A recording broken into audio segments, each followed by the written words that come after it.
എല്ലാ കൂട്ടുകാർക്കും നല്ലൊരു യാത്രയെ ആശംസിച്ചുകൊണ്ട് നമുക്ക് നേരെ സേതുവിന്റെ പല്ലവിയുടെ നാളത്തെ നല്ലൊരു പ്രൊമോ വിശേഷം കേട്ടാലോ. ആദ്യമായി കാണുന്നവരാണെങ്കിൽ ചാനൽ ഇഷ്ടപ്പെട്ട ഒന്ന് സബ്സ്ക്രൈബ് ചെയ്യാൻ മറക്കരുതേ. വീഡിയോ ഇഷ്ടപ്പെടുവാണെങ്കിൽ ഒരു ലൈക്ക് തരാനും മറക്കരുത് കേട്ടോ. അപ്പൊ നമുക്ക് നേരെ നമ്മുടെ വിശേഷത്തിലേക്ക് അങ്ങോട്ട് പോയാലോ. അങ്ങനെ നാളത്തെ വിശേഷത്തിലാണ് നമ്മൾ ആ കാഴ്ചകളൊക്കെ കാണാനായിട്ട് പോകുന്നത്. ഇത്രയും നാളും നമ്മൾ എല്ലാവരും കാണാൻ കാത്തിരുന്ന മുഹൂർത്തം, അതോടൊപ്പം തന്നെ കള്ളത്തരങ്ങളും അങ്ങനെ പൊളിച്ചടുക്കുകയാണ്. ചതിയും വഞ്ചനയൊക്കെ ആരാ ചെയ്തെന്നുള്ള സത്യങ്ങളൊക്കെ പുറത്തു വരുവാണ്. ഇത്ര നാളും കൂടെ നിന്ന് ചതിച്ച ആരാന്നൊക്കെയുള്ള കാര്യങ്ങൾ. അപ്പൊ അതിന്റെ വിശേഷങ്ങളൊക്കെയാണ് നാളെ നമ്മൾ കാണാനായിട്ട് പോകുന്നത്. ഇന്ന് നമ്മൾ കണ്ടു അച്ഛനത് കരഞ്ഞോണ്ടിരിക്കുക. അച്ഛന് കാറിനകത്ത് ലോക്ക് ചെയ്തിട്ട് ഡ്രൈവർ പുറത്തിറങ്ങി നിൽക്കുക. ആ സമയത്ത് ഇന്ദ്രൻ അങ്ങോട്ട് വരുവാണ്. പിന്നീട് ഇന്ദ്രന്റെ കാരണത്ത് രണ്ടെണ്ണം അങ്ങോട്ട് പൊട്ടിക്കുകയാണ്. ഇന്ദ്രൻ ഡ്രൈവറുടെ കാരണത്ത് രണ്ടെണ്ണം അങ്ങോട്ട് പൊട്ടിക്കുകയാണ്. പിന്നീട് അവന്റെ പോക്കറ്റിൽ നിന്ന് വണ്ടിയുടെ കീ അങ്ങ് എടുത്തു. കീ എടുത്തിട്ട് ഇന്ദ്രൻ നേരെ കാറിന്റെ ഡോറ് തുറക്കുവാണ്. ഡോറ് തുറന്നു കഴിഞ്ഞപ്പോഴത്തേനും ഒരു ആശ്വാസം കിട്ടിയ മട്ടായിരുന്നു അച്ചുവിന്. പക്ഷെ എന്ത് ചെയ്യാൻ പറ്റും? അങ്ങോട്ട് ഇറങ്ങി കഴിഞ്ഞു കഴിഞ്ഞപ്പോഴത്തേനും ഇന്ദ്രൻ ആ കയ്യിലേക്ക് അങ്ങോട്ട് കയറി പിടിക്കുകയാണ്. അങ്ങനെ നീ അങ്ങോട്ട് പോയാലോ മോളെ എന്നും പറഞ്ഞോണ്ട്, അതെ എന്നെ രക്ഷിക്കണം, ഇയാളെ കുറെ സമയം എന്നെ ഇവിടെ പൂട്ടിയിട്ടിരിക്കുക, എന്നെ എങ്ങനെയെങ്കിലും രക്ഷിക്കണം, എന്നെന്റെ വിവാഹമാ എന്നൊക്കെ പറയുന്നുണ്ട്. അതൊക്കെ എനിക്കറിയാം, അതൊക്കെ അറിഞ്ഞുകൊണ്ട് തന്നെയാ ഞാൻ ഇങ്ങോട്ട് വന്നേ. അങ്ങനെ നീ അങ്ങോട്ട് പോയാലോ, നിന്നെ ഞാൻ കൊണ്ടയാക്കാം, എവിടെയാ കൊണ്ടയാക്കണ്ടെങ്കിൽ അവിടെ ഞാൻ കൊണ്ടയാക്കാം, തൽക്കാലത്തേക്ക് നീ ഇങ്ങോട്ട് വരാൻ പറയാണ് എന്നും പറഞ്ഞ് കയ്യിലേക്ക് കയറി പിടിക്കുമ്പോഴത്തേനും അച്ചു വല്ലാത്തൊരവസ്ഥയാ. മറചട്ടിയിൽ നിന്ന് എരിതയിലേക്ക് വീണ അവസ്ഥ. ഇത്ര സമയം കാരണത്തായിരുന്നെങ്കിൽ ഇപ്പൊ താൻ്റെ കഴുകന്റെ കയ്യിലേക്കാണല്ലോ പെട്ടിരിക്കുന്നത്. സത്യം അച്ഛനും മനസ്സിലായി. എങ്ങനെ രക്ഷപ്പെടാൻ പറ്റും? ആ പരിസരത്തെങ്ങും ആരും ഇല്ലാത്തൊരവസ്ഥ. അല്ലറെ വിളിച്ചാൽ പോലും ആരും വരാനായിട്ടും പോകുന്നില്ല. അപ്പോഴേക്കും ഇന്ദ്രൻ പറഞ്ഞു, നീ കരയാനൊന്നും നോക്കണ്ട, വെറുതെ അല്ലറെ കരയുന്ന, ഇവിടേക്ക് ഒരു പട്ടിക്കുടുക്കം പോലും വരാൻ പോകുന്നില്ല, അതുകൊണ്ട് ഇങ്ങോട്ട് വന്ന് കേറടേന്ന് പറഞ്ഞ് കയ്യെ പിടിച്ച് വലിച്ചോണ്ട് അങ്ങോട്ട് പോവാണ്. എന്നെ വിടാനാ പറഞ്ഞെന്നൊക്കെ പറയാം. നിന്നെ വിടാനാണെങ്കിൽ ഞാൻ ഇങ്ങോട്ട് വരേണ്ട കാര്യമില്ലല്ലോ. ഇപ്പോഴാണ് എനിക്ക് ഫ്രീ ആയിട്ട് നിന്നെ ഒന്ന് കിട്ടുന്നത്. ഞാൻ പക്ഷെ ഇത്രയ്ക്ക് പ്രതീക്ഷിച്ചില്ല കേട്ടോ. തേടിയ വള്ളി കാലി ചുറ്റിയെന്ന് പറഞ്ഞൊരു അവസ്ഥയായിപ്പോയി. എന്തായാലും നല്ല കാര്യമായിപ്പോയി. ഇങ്ങോട്ട് വാടിയെന്ന് പറഞ്ഞ് അങ്ങോട്ട് കൊണ്ടുപോവാണ്. ആ സമയത്താണ് അങ്ങോട്ടേക്ക് നല്ല അടിപൊളി സ്റ്റൈലിൽ അങ്ങോട്ട് സേതുവും പല്ലവിയൊക്കെ അങ്ങോട്ട് വന്ന് ഇറങ്ങുന്നേ. സേതുവിന്റെ വണ്ടി വന്ന് നിൽക്കുവാണ്. ഇന്ദ്രൻ അങ്ങോട്ട് തിരിഞ്ഞു നോക്കണ സമയത്ത് സേതു ഡോറ് തുറന്നിറങ്ങിയത് ഒരുമിച്ചായിരുന്നു. പിന്നീട് സേതു അങ്ങോട്ടേക്ക് പാഞ്ഞു വരുവാണ്. പാഞ്ഞുമായിട്ട് എന്ത് ചെയ്യുന്ന ഇന്ദ്രന്റെ പുറം നോക്കി ഒറ്റ തൊഴി കൊടുക്കുമായിരുന്നു. അപ്പൊ അച്ഛൻ്റെ കൈ പിടിച്ചോണ്ട് ഇന്ദ്രൻ അങ്ങോട്ട് പോവല്ലേ, ആ ഒറ്റ തൊഴിയിൽ തന്നെ ഇന്ദ്രൻ അങ്ങോട്ട് തെറിച്ചു വീണു. സേതുവിനെ കണ്ടു കഴിഞ്ഞപ്പോഴത്തേനും അച്ഛൻ്റെ ഒരു ശ്വാസം നേരെ വീണു. വല്യേട്ടാന്ന് പറഞ്ഞ് അലറി വിളിക്കുകയാണ്. പേടിക്കണ്ട അച്ചു, ഞാൻ വന്നില്ലേ, മോള് പേടിക്കണ്ടെന്ന് പറയണ. അപ്പോഴേക്കും പല്ലവിയും കൂടെ അങ്ങോട്ട് ഇറങ്ങി വന്നു. പിന്നെ അവിടെ ഒരു പൊരിഞ്ഞ പോരാട്ടമായിരുന്നു ഇന്ദ്രനും സേതുവും തമ്മില്. എടാ, എന്നെങ്കിലും നീ ഇത്രയ്ക്ക് ദുഷ്ടനാ നീ പ്രതീക്ഷിച്ചില്ലടാ. ഒരു വിവാഹം മുടക്കിയിട്ട് വേണമായിരുന്നില്ലേ, നിനക്ക് നിന്റെ അഭ്യാസം അല്ലെന്നൊക്കെ ചോദിക്കണം. അവസാനം കൊടുക്കാൻ പറ്റുന്നത്ര അടി അങ്ങോട്ട് കൊടുക്കണം. ഇന്ദ്രൻ അങ്ങോട്ട് ആകെപ്പാടെ തകർന്നു പോയി. ഇന്ദ്രൻ ഇത്രയ്ക്കും പ്രതീക്ഷിച്ച കാര്യമായിരുന്നില്ല. അവസാനം ഇന്ദ്രൻ പറഞ്ഞു, അതെ എന്നെ അടിച്ചിട്ട് കാര്യമില്ലെന്ന് പറയാണ്. ഇത് കേട്ട് കഴിഞ്ഞപ്പോഴത്തേനും സേതു പറഞ്ഞു, പിന്നെ ഞാൻ ആരെയാടാ അടിക്കേണ്ടത്? നീ ഒറ്റ ഒരുത്തൻ കാരണം അച്ഛന് എന്തേലും സംഭവിച്ചു പോയിട്ടുണ്ടായിരുന്നല്ലോ, നിന്നെ ഞാൻ വെറുതെ വിടാൻ പോകുന്നില്ലായിരുന്നു, നിന്നെ കൊന്നു കളഞ്ഞാണ് ഇന്ദ്ര എന്ന് പറയണം. അതെ, നീ എന്നെ കൊന്നു കളഞ്ഞിട്ട് കാര്യമില്ല എന്ന് പറയണം. നീ ആദ്യം എന്താ ചെയ്യേണ്ടതെന്നറിയാവോ? ഞാനാണോ ഇത് ചെയ്തെന്നുള്ള കാര്യം അറിയാൻ പറയണം. ഞാൻ ഇവളെ വണ്ടിക്കകത്തുകൊണ്ട് പൂട്ടിയിട്ട ആളെ ഞാനൊന്നും അല്ലെന്ന് പറയണം. ഡോർ ലോക്ക് ചെയ്ത ആളെ ഞാനല്ലെന്ന് പറയാം. വീണ്ടും നീ കള്ളത്തരം പറയുന്നോന്ന് ചോദിക്കുകയാണ്. ഈ സമയത്ത് പല്ലവി അച്ഛനെ ചേർത്ത് പിടിച്ചിരിക്കുകയാണ്. അച്ഛനെ ആണെങ്കിൽ വിറയ്ക്കുന്നുണ്ട്. ഇത്ര സമയം നടന്നൊന്നും അച്ഛന് വിശ്വസിക്കാൻ പോലും പറ്റുന്നുണ്ടായിരുന്നില്ല. ജീവൻ മരണ പോരാട്ടം എന്ന് പറഞ്ഞിരിക്കുമായിരുന്നു. കാരണം എങ്ങനെ ഇവിടുന്ന് രക്ഷപ്പെടുമെന്ന് പോലും അറിയത്തില്ലായിരുന്നു. അതൊക്കെ ഓർത്ത് കഴിഞ്ഞപ്പോഴത്തേനും അച്ഛന് സങ്കടം സഹിക്കാൻ പറ്റിയില്ല. ഈ സമയം പല്ലവി പറഞ്ഞു, പേടിക്കണ്ട, ഇതേ ഞങ്ങളൊക്കെ ഇല്ലേ ഇവിടെ, ഇനി പേടിക്കണ്ടെന്ന് പറഞ്ഞ് അച്ഛനെ ചേർത്ത് പിടിക്കുകയാണ്. ആ സമയത്ത് ഇന്ദ്രൻ പറഞ്ഞു, നീ എന്നെ തല്ലിയത് കൊണ്ടൊന്നും ആയില്ല സേതു, നീയാണ് വഞ്ചിക്കപ്പെട്ടിരിക്കണമെന്ന് പറയാൻ. ഞാൻ വഞ്ചിക്കപ്പെടാനോ? നീ എന്തൊക്കെയാടാ പറയണെന്ന് ചോദിക്കും. അതെ, ഈ കളിയിൽ എനിക്ക് യാതൊരു പങ്കുമില്ല, പക്ഷെ അവസാന നിമിഷമാണ് ഞാൻ ഈ കാര്യങ്ങളൊക്കെ അറിയുന്നത്. ഞാൻ ഇവിടെ വന്നു പെട്ടേന്ന് പറയാണ്. പിന്നീട് പറഞ്ഞു, ഒരു കാര്യം ചെയ്യാൻ, നീ എന്നെ അടിച്ചിട്ട് കാര്യമില്ല, അടിക്കേണ്ടവരെ പോയി അടിക്കാൻ പറയണം. ഇത് കേട്ടതും പെട്ടെന്ന് തന്നെ സേതു കൊടുത്തു. ഇവൻ എന്തൊക്കെയാ പറയണെന്ന് ചോദിക്കണം. പിന്നീട് ഡ്രൈവറുടെ കയ്യിൽ നിന്ന് ആ ഫോണും കൂടി പിടിച്ചു വാങ്ങുകയാണ്. അപ്പൊ ഡ്രൈവറാണെങ്കിൽ ആകെപ്പാടെ പേടിച്ചാണ് നിൽക്കുന്നുണ്ടായിരുന്നു. ഡ്രൈവർക്ക് എങ്ങോട്ട് ഓടണമെന്ന് അറിയത്തില്ലായിരുന്നു. ഇന്ദ്രൻ അടി കൊടുത്തിട്ടുണ്ടായിരുന്നു. ആ ഡ്രൈവറുടെ കയ്യിൽ നിന്ന് ആ ഫോണും കൂടെ പിടിച്ചു വാങ്ങുവാണ്. പിടിച്ചു വാങ്ങിട്ട് പറഞ്ഞു, അതെ ആരാ ഇയാളെ വിളിച്ചതെന്ന് വിളിച്ചു നോക്ക്, ഞാൻ ഇയാളുമായിട്ട് യാതൊരു ബന്ധമില്ലെന്ന് പറയണം, നോക്കാൻ പറയണം. അങ്ങനെ അവസാനം എന്ത് ചെയ്യണം, ആ ഡ്രൈവറുടെ കയ്യിൽ നിന്ന് ആ ഫോണും കൂടെ പിടിച്ചു വാങ്ങിയിട്ട് അങ്ങനെ അത് സേതുവിന്റെ കയ്യിലേക്ക് കൊടുക്കണം. സേതു എന്ത് ചെയ്യണം, അവസാനം അവൻ വന്ന നമ്പറിലേക്ക് അങ്ങോട്ട് വിളിച്ചു നോക്കുകയാണ്. അങ്ങനെ തലയ്ക്ക് ഫോൺ എടുത്ത ആളെ കേട്ട് കഴിഞ്ഞപ്പോഴത്തേനും അവരുടെ സൗണ്ട് കേട്ട് കഴിഞ്ഞപ്പോഴത്തേനും ഒരു നിമിഷം എല്ലാവരും ഒന്ന് ഞെട്ടിപ്പോയി. ഒരിക്കലും പ്രതീക്ഷിക്കാത്ത ഒരാളായിരുന്നു അത്. അത് ഋതുവായിരുന്നു സംസാരിച്ചേ. അപ്പം ഡ്രൈവറെ കൊണ്ട് ഈ കാര്യങ്ങളൊക്കെ ചെയ്യിച്ച് അതെല്ലാം ഋതുവിന്റെ ഒരു തന്ത്രമായിരുന്നു. ഋതു മനഃപൂർവ്വം സേതുവിനെ കൊടുക്കാൻ വേണ്ടി ചെയ്താണ്. ഈ കല്യാണം മുടങ്ങുവാണെങ്കിൽ സേതുവിന് വിൽപത്രത്തിൽ യാതൊരു പങ്കും ഉണ്ടാകത്തില്ല. കല്യാണം മുടങ്ങിയിട്ടുണ്ടെങ്കിൽ പിന്നെ സേതുവിന് അവകാശങ്ങളൊന്നും കിട്ടത്തില്ല. അതോടുകൂടിയിട്ട് സേതുവിനെ പൊന്നുമടത്തിന്ന് പറഞ്ഞു വിടാം. അപ്പൊ അതിനു വേണ്ടിയിട്ട് ഒരു തന്ത്രം പ്രയോഗിച്ചായിരുന്നു. അപ്പൊ 2 മണിക്കൂറത്തേക്ക് മാറ്റിയെടുത്താണ് മുഹൂർത്തം കഴിയും. മുഹൂർത്തം കഴിഞ്ഞതിന് ശേഷം അച്ചു വന്നാലും കുഴപ്പമില്ല, കല്യാണം നടക്കില്ല.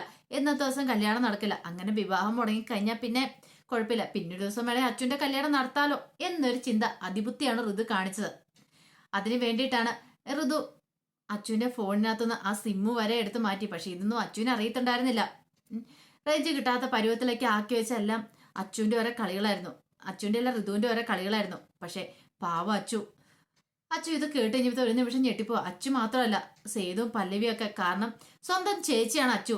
അച്ചുവിന്റെ വിവാഹം മുടക്കാനായിട്ട് അവൾ ഇത്രമാത്രം ക്രൂരത ചെയ്യാന്ന് പറഞ്ഞാല് പിന്നീട് ഇന്ദ്രൻ പറഞ്ഞു, അതെ, ഞാൻ ചെയ്തിട്ടുണ്ടെങ്കിൽ ശരി തന്നെയാ. ഈ കല്യാണം എനിക്ക് വേണ്ടിയിട്ടാണ് നിഖില് നടത്താൻ പോയത്. അറിയാമല്ലോ, നിഖില് കല്യാണം കഴിച്ചിട്ടുണ്ടായിരുന്നെങ്കിൽ എനിക്കായിരുന്നു ഇവിടെ കിട്ടാനായിട്ട് പോകുന്നത്. അത് പിന്നെ പ്രത്യേകിച്ച് പറയേണ്ട കാര്യമില്ലോ. പക്ഷേ എങ്കിൽ ജസ്റ്റ് മിസ്സായിപ്പോയി.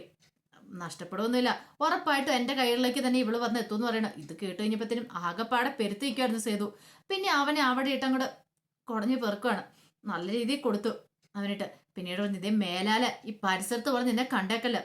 അറിയാലോ എന്തിനാ, നിന്നെ ഞാൻ വെറുതെ വിടാൻ പോകുന്നില്ല. നിനക്കിട്ടുള്ള ഞാൻ പിന്നെ തന്നോളാം. ഇപ്പം പക്ഷെ അതിനുള്ള സമയമല്ല എന്ന് പറയണം. പിന്നീട് പല്ലവിയോട് പറഞ്ഞ് അച്ഛനെ പിടിച്ചു കയറ്റാൻ പറയണം. അങ്ങനെ അച്ഛനെ വിളിച്ചോണ്ട് പോകുന്ന വഴിക്കാണ് അച്ഛനൊന്ന് പൊട്ടിക്കരുക. ഈ സമയത്ത് പല്ലവി ആശ്വസിപ്പിക്കുന്നുണ്ട്. എന്നാലും ഋതു ഇങ്ങനെ ചെയ്യുന്ന ഞാൻ ഒരിക്കലും സ്വപ്നത്തിൽ പോലും പ്രതീക്ഷിച്ച കാര്യമല്ല പല്ലവിച്ചി എന്ന് പറയണം.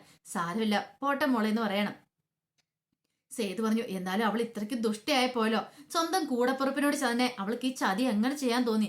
അത്ര ദുഷിച്ച മനസ്സായതുകൊണ്ടല്ലേ ഇങ്ങനെയൊക്കെ എന്ന് പറയാം. ഇത് കേട്ടതും പല്ലവി പറഞ്ഞു, ഇതെങ്ങനെ വെറുതെ വിടലെന്ന് പറയാണ്. ആ സമയം അച്ഛ പറഞ്ഞു, കണ്ടില്ലേ, നിങ്ങളുടെ സ്വഭാവം മനസ്സിലായില്ലേ? എനിക്ക് എന്ത് ചെയ്യണമെന്ന് അറിയത്തില്ല സേതുവേട്ടാ. എനിക്ക് ഈ വിവാഹം വേണ്ട. അവന്റെ കയ്യിരിപ്പ് മനസ്സിലായില്ലേ? കാരണം അവന്റെ കയ്യിരിപ്പ് നേരത്തെ തന്നെ മനസ്സിലായ ആൾക്കാരായിരുന്നു ഈ പറയുന്ന സേതുവും പല്ലവിയും. അത് അച്ഛനെ അറിയത്തില്ലാത്തോണ്ടായിരുന്നുള്ളൂ. ഈ സമയം പല്ലവി പറഞ്ഞു, അതെ, ഈ വിവാഹം നടക്കില്ല എന്ന് ഞങ്ങൾ മുൻപേ ഉറപ്പിച്ചിരുന്ന കാര്യം വെച്ചു. മോള് വിഷമിക്കൊന്നും വേണ്ട. കാരണം അവന്റെ യഥാർത്ഥ സ്വഭാവം ഞങ്ങൾക്ക് മനസ്സിലായതാ. ഈ കല്യാണം മുടക്കാൻ തന്നെ ഞങ്ങൾ തീരുമാനിച്ചിരുന്നേ. പക്ഷേ ഉണ്ടല്ലോ, ആ ഋതു അവൾക്കൊട്ടൊരു പണി കൊടുക്കണം. നിന്റെ കല്യാണം മുഹൂർത്തം സമയത്ത് തന്നെ നടക്കണം. എങ്കിൽ മാത്രം അവൾക്കൊട്ടൊരു പണി കൊടുക്കാൻ പറ്റുള്ളൂ. അതെങ്ങനെ നടത്താൻ പറ്റും എന്നൊരു ചിന്തയായിരുന്നു. ഈ സമയത്ത് അച്ഛൻ, ഞാനൊരു കാര്യം പറയട്ടെ എന്ന് ചോദിക്കുകയാണ് സേതുവിനോട്. എന്താ കാര്യം? എന്താന്ന് പറ. അത് പിന്നെ എനിക്ക് ശ്രീഹരിനെ ഇഷ്ടമെന്ന് പറയണേ. ഇത് കേട്ടത് പല്ലവി ഒന്ന് ഞെട്ടി. ശ്രീഹരിന്? അതെ, ഞാൻ ശ്രീഹരിയോട് ഇഷ്ടം തുറന്നു പറഞ്ഞ. പക്ഷെ ഇതുവരെയായിട്ട് ഒരു മറുപടി പറഞ്ഞിട്ടില്ല. ഒരു പക്ഷെ അത് സേതുവേണ്ണനെ പേടിച്ചിട്ടായിരിക്കാം. സേതുവേണ്ണ ഏട്ടനെ പോലെയല്ലേ കാണുന്നേ. അങ്ങനെ വരുമ്പം സേതുവേണ്ണൻ എന്ത് വിചാരിക്കും? അതുപോലെ തന്നെ ശ്രീഹരി അനാഥനല്ലേ. അപ്പൊ അതൊക്കെ വെച്ചിട്ടാന്ന് തോന്നേ ഇതിന് ശ്രീഹരി സമ്മതിക്കാത്തെന്ന് പറയാണ്. അല്ലെങ്കിൽ ഞാൻ ശ്രീഹരിയോടൊപ്പം എങ്ങോട്ട് പോകാനും ഞാൻ തയ്യാറായിരുന്നു. ശ്രീഹരി ഒരു വാക്ക് മൂളിയാൽ മതിയായിരുന്നു പറയാ. ഇത് ഒരു പുതിയ അനുഭവമായിരുന്നു സേതുവിന്. സേതു മനസ്സ് ചില കണക്കൂട്ടുകളൊക്കെ നടത്തുവാണ്. പിന്നീട് പല്ലവിയോട് പറഞ്ഞു, അങ്ങനെയാണെങ്കിൽ വേറെ ഒന്നും നോക്കണ്ട, നമുക്ക് ശ്രീഹരിയായിട്ടുള്ള ബന്ധം നടത്താന്ന് പറയണം. ഇത് കേട്ടോ പല്ലവി പറഞ്ഞു, അല്ല അത് പിന്നെ സേതുവേട്ടാ ഒന്നുകൊണ്ടും പേടിക്കണ്ട. ഇനി ഞാൻ പറയുന്ന പോലെ അച്ചു നീ കാര്യങ്ങളൊക്കെ ചെയ്താൽ മതി. തൽക്കാലത്തേക്ക് ഇപ്പം ആരും അറിയണ്ട. നീ ധൈര്യമായിട്ട് ചെന്ന് മണ്ഡപത്തിലേക്ക് കയറിയിരുന്നു. സമയത്ത് ഞാനും പല്ലവി നിന്നെ രക്ഷിച്ചോളാന്ന് പറയണം. ഇത് കേട്ട് കഴിഞ്ഞപ്പോഴത്തേനും അച്ഛന് ഒരു ആശ്വാസം തോന്നി. തന്റെ വലിയേട്ടനല്ലേ പറയുന്നത്. വലിയേട്ടൻ ഒരിക്കലും തന്നെ കൊടുക്കാനായിട്ടുള്ള പണികളൊന്നും പറയത്തില്ല. പിന്നീട് അവരങ്ങനെ ചെല്ലുവാണ്. ഈ സമയത്ത് ഋതുവാണെങ്കിൽ ഇങ്ങനെ അസ്വസ്ഥപ്പെട്ട് നിൽക്കുവാണ്. ഇപ്പൊ തന്നെ വരുമെന്നാ പറഞ്ഞ. അച്ഛനെയും കൂട്ടി എപ്പോഴാ എങ്ങനെ വരുന്നതെന്ന് അറിയത്തില്ല. അപ്പോഴേക്കുമാണ് വണ്ടി വന്ന് നിൽക്കുന്നത്. വണ്ടിക്കകത്തുനിന്ന് ആദ്യം പല്ലവി ഇറങ്ങി, പിന്നെ സേതു ഇറങ്ങി. അവസാനം അച്ചു ഇറങ്ങുന്ന കണ്ടു കഴിഞ്ഞപ്പോഴത്തേനും ഋതുവിന്റെ സമ്മതം ഏറ്റിപ്പോയി. ഇവളെങ്ങനെ ഇവിടെ വന്നെന്നൊരു ചിന്ത ഉണ്ടാവുന്നുണ്ട്. പിന്നീട് അച്ഛനോട് പറഞ്ഞു, ഒരു കാര്യം ചെയ്യുക, മോൾ ആ മണ്ഡപത്തിലേക്ക് പൊക്കോ, ബാക്കി കാര്യങ്ങളൊക്കെ ഞാൻ നോക്കിക്കോളാന്ന് പറയണം. ധൈര്യമായിട്ട് പോയിക്കോളാൻ പറയണം. അങ്ങനെ അച്ചു അങ്ങോട്ട് ഇറങ്ങി ചെല്ലുന്നുണ്ടപ്പത്തിന് പൂർണ്ണിമയ്ക്കൊക്കെ എന്തെന്നില്ല സന്തോഷമായി. പൂർണ്ണിമ ഓടി വരുവാണ്. ബ്യൂട്ടി പാർലറിൽ നിന്ന് ബാക്കിയെല്ലാം വിചാരം എന്താ, ബ്യൂട്ടി പാർലറിൽ നിന്ന് പെണ്ണ് വരുന്നു. പിന്നീട് പൂർണ്ണിമ വന്നിട്ട്, അതേ കുറെ സമയമായി ഞങ്ങൾ എല്ലാവരും വെയിറ്റ് ചെയ്ത് നിൽക്കുന്നത്. ഇത്ര സമയം ഇത് എവിടെയായിരുന്നു അച്ചു? ഒരുങ്ങാൻ നിനക്ക് ഇത്ര സമയം വേണമായിരുന്നു എന്നൊക്കെ ചോദിക്കുക. പക്ഷെ അതിന് മറുപടി ഒന്നും അച്ചു പറഞ്ഞില്ല. പൂർണ്ണിമയ്ക്കാണെങ്കിൽ എന്താ കാരണം മുഹൂർത്തം ആയാലും ഇനിയിപ്പോ അധികം ചോദിച്ചുകൊണ്ടിരിക്കാൻ സമയമില്ലോ. ഈ സമയം ഋതു അങ്ങോട്ട് വരുവാണ്. ഋതുവിനെ കണ്ടത് സേതു പറഞ്ഞു, ഒരു മിനിറ്റ് നീ ഇങ്ങോട്ട് വരാൻ പറയണം. അങ്ങനെ ഋതുവിനെ അങ്ങോട്ട് കൂട്ടിക്കൊണ്ട് പോവാണ്. ചെന്നിട്ട് എന്ത് ചെയ്യണം, ഋതുവിന്റെ കാരണം പൊട്ടിച്ച് രണ്ടെണ്ണം അങ്ങോട്ട് കൊടുക്കണം. നീ എന്താ വിചാരിച്ചോണ്ടിരിക്കണേ, ഈ കല്യാണം മുടക്കാനായിട്ട് നിന്റെ ആ ചേച്ചിനെ നീ കരുവാക്കാന്നോ? എന്തെങ്കിലും നിന്റെ കൂടപ്പറപ്പല്ലേ? എങ്ങനെ നീ ആ പൊന്നുമർത്തി ജനിച്ചു ഋതു? എന്നാലും ഇത്രയ്ക്ക് പ്രതീക്ഷയില്ല കേട്ടോ. നിന്നെ പോലെ ഒരു പെണ്ണിനെ എന്റെ ജീവിതത്തിൽ ഞാൻ കണ്ടില്ല. ചേച്ചിയുടെ കല്യാണം മുടക്കി സ്വത്ത് തട്ടിയെടുക്കാൻ ശ്രമിക്കാൻ നീയാ ഒരു സംഭവം തന്നെയാ. ദേ മേലാൽ ഇതുപോലത്തെ കളികളുമായിട്ട് വന്നിട്ടുണ്ടല്ലോ, നിന്നെ ഞാൻ തല്ലുവല്ല, നിന്നെ കൊല്ലുക ചെയ്യണ്ടേ. നിനക്കിട്ടുള്ള വേറെ ഞാൻ വെച്ചിട്ടുണ്ട്, ഒന്ന് കഴിഞ്ഞോട്ടെ എന്ന് പറയണം. ഇത് കേട്ട ഋതു, ഞാൻ ഒരക്ഷരം പോലും നീ മിണ്ടല്ലോ, തെളിവ് സാധ്യത നിനക്കിട്ട് ഞാൻ വെച്ചിട്ടുണ്ടെന്ന് പറയണം. പിന്നീട് സേതു നേരെ പോകുന്ന ശ്രീഹരി അടുത്തേക്കാ. ഈ സമയം ശ്രീഹരിക്കാണ് ആകെപ്പാടെ വിഷമമായിരുന്നു. അച്ചു വന്നെന്നറിഞ്ഞപ്പോഴും ഒരു സമാധാനമായത്. പിന്നീട് ശ്രീഹരിനെ അങ്ങോട്ട് വിളിച്ചോണ്ട് പോവാണ്. ശ്രീഹരിയുടെ കാര്യങ്ങൾ തിരക്കുവാണ്. സത്യം പറ, അച്ചു എന്നോട് കാര്യങ്ങളൊക്കെ പറഞ്ഞിട്ടുണ്ട്. നിനക്ക് അച്ഛനും ഇഷ്ടമാണെന്ന് ചോദിക്കുക. അല്ല അത് പിന്നെ സേതുവേട്ടാ, ഞാൻ നിന്നോട് ചോദിച്ചതിന് മാത്രം നീ മറുപടി പറഞ്ഞാൽ മതി എന്ന് പറയാം. അവസാനം ശ്രീഹരി പറഞ്ഞു, എനിക്ക് ഇഷ്ടമെന്ന് പറയണം. അങ്ങനെയാണെങ്കിൽ ഒരു കാര്യം ചെയ്യോ, നീ അച്ഛൻ്റെ കഴുത്തിൽ താലി കെട്ടാനായിട്ട് തയ്യാറായിക്കോളാൻ പറയണം. സേതുവേട്ടാ, സേതുവേട്ടൻ എന്തായി പറയണേ? അച്ഛൻ്റെ വിവാഹം ഇപ്പം നടക്കാൻ പോണേ. നീ ധൈര്യമായിട്ടിരിക്കുക, ഞാൻ വിളിക്കുമ്പോൾ നീ വന്നാൽ മാത്രം മതി, ബാക്കി കാര്യങ്ങളൊക്കെ ഞാൻ നോക്കിക്കോളാന്ന് പറയണം. ഇങ്ങനെ പറഞ്ഞിട്ട് സേതു അങ്ങോട്ടേക്ക് വരുവാണ്. ഈ സമയത്ത് അച്ഛൻ്റെ അടുത്ത് നിഖിൽ ഭയങ്കര സന്തോഷത്തോടെ ഇരിക്കണം. അച്ഛനാണ് അവിടെ ഇരുന്നിട്ട് വല്ലാത്തൊരു അസ്വസ്ഥയായിരുന്നു. അങ്ങനെ തിരുമേനി കാര്യങ്ങളൊക്കെ നോക്കണം. പിന്നീട് മുഹൂർത്തത്തിനുള്ള സമയം താലി എടുത്ത് നിഖിലിന്റെ കയ്യിലേക്ക് കൊടുക്കുവാണ്. നിഖിലിന്റെ അടുത്ത് കൊടുത്തിട്ട് താലി കെട്ടാൻ പറയാണ്. അങ്ങനെ നിഖിൽ താലി കെട്ടാൻ തുടങ്ങുന്ന സമയത്താണ് അങ്ങോട്ടേക്ക് വന്നിട്ട് അച്ചു പറയുന്നത്, അതെ കെട്ടാൻ വരട്ടെ എന്ന് പറയാണ്. ഇത് കേട്ടപ്പോഴത്തല്ല എല്ലാവരും ഒരു നിമിഷം ഞെട്ടി. പിന്നോട് എഴുന്നേക്കടാന്ന് പറയാം അവിടുന്ന്. അത് കേട്ടതും നിഖിലിന് എന്താ സംഭവം എന്ന് മനസ്സിലായില്ല. നിന്നോട് പറഞ്ഞു എഴുന്നേക്കാനായിട്ട് പൂർണ്ണം വെച്ച് സേതു എന്താ പറയണെന്ന് ചോദിക്കുക. ഇവനല്ല താലി കിട്ടാൻ പോകുന്ന അച്ഛൻ്റെ കഴുത്തില്. പിന്നീട് ശ്രീഹരിന്ന് വിളിക്കുവാണ്. ശ്രീഹരി അങ്ങോട്ടേക്ക് വരുവാണ്. നല്ല സിനിമ സ്റ്റൈലിൽ അങ്ങോട്ട് വരുവാണ്. ദേ ശ്രീഹരിയാണ് ഇവളുടെ കഴുത്തിൽ താലി അടത്താൻ പോകുന്നു പറയണം. ഇത് കേട്ടും പൂർണ്ണം വെച്ചു, സേതു നീ എന്തൊക്കെയാ പറയണേ, നിനക്ക് എന്താ സമനില ഏറ്റവും എന്ന് ചോദിക്കുകയാണ്. പിന്നീട് സേതുമാധവൻ എല്ലാ കാര്യങ്ങളും വിളിച്ചു പറയാണ്. അപ്പൊ അതിന്റെ വിശേഷങ്ങളൊക്കെ കാണാൻ പോകുന്നേ. ആ വിശേഷങ്ങളൊക്കെ നമുക്ക് എല്ലാവർക്കും കാത്തിരിക്കാട്ടോ. ഇനിയിപ്പൊ നാളെയാണോ താലികെട്ട് അതോ ഇനി മറ്റന്നാളാണോന്ന് അറിയത്തില്ല. ഇപ്പൊ നാളെ രക്ഷിച്ചുകൊണ്ട് വന്നിട്ട് ഇനിയിപ്പൊ അതിന് ശേഷം ഇനിയിപ്പം സമയം കിട്ടിയെങ്കിൽ മാത്രമേ കാണിക്കുള്ളൂ. അല്ലെങ്കിൽ നമ്മൾ മറ്റന്നാളായിരിക്കും നമ്മൾ ആ താലികെട്ട് വിശേഷം കാണാനായിട്ട് പോകുന്നത്. അപ്പൊ അതിന്റെ വിശേഷങ്ങൾക്കായി നമുക്ക് എല്ലാവർക്കും കാത്തിരിക്കാട്ടോ. ഒരിക്കൽ കൂടി എല്ലാവർക്കും നല്ലൊരു രാത്രി ആശംസിച്ചു നിർത്തുന്നു. നന്ദി.